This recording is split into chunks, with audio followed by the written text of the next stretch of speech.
Hi అండి. YouTube ప్రేక్షకులందరికీ నమస్కారం అండి. పైన కనబడుతున్నటువంటి ఈ చెట్లు మరుగుమందు చెట్లు అండి ఇవి.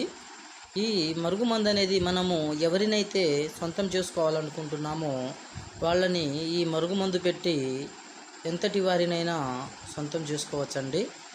ఈ మరుగుమందు అనేది మనము ఎవరినైతే ప్రేమిస్తున్నామో వాళ్ళ యొక్క శరీర భాగాలకు, అంటే వాళ్ళు వేసుకునే బట్టలు కావచ్చు, చెప్పులు కావచ్చు, తలకు కానీ ఒక్కసారి పెడితే చాలండి.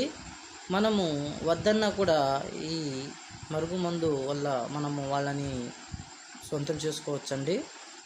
ఈ మరుగుమందు అనేది అత్త కోడల మధ్య గొడవలు ఉన్న వారికి కానీ, భార్యాభర్తల మధ్య గొడవలు ఉన్న వాళ్ళకి కానీ, ప్రేమికుల మధ్య గొడవలు ఉన్న వాళ్ళకి కానీ, పిల్లలు మన మాట వినకుండా కానీ ఈ మరుగుమందును పెట్టి మనము వాళ్ళని సొంతం చేసుకోవచ్చండి. ఈ మరుగుమందు వల్ల ఎటువంటి సైడ్ ఎఫెక్ట్లు అనేవి రావండి. ఈ మూలికలను మేము స్వయంగా స్వీకరించి తయారు చేస్తాం కాబట్టి ఎటువంటి సైడ్ ఎఫెక్ట్లు అనేవి రావండి. ఈ మరుగుమందుని దయచేసి మంచి కోసం మాత్రమే వాడగలరండి. మరుగుమందు కావాల్సిన వాళ్ళు పైన డిస్ప్లే మీద గురువుగారు నెంబర్ ఇచ్చాము.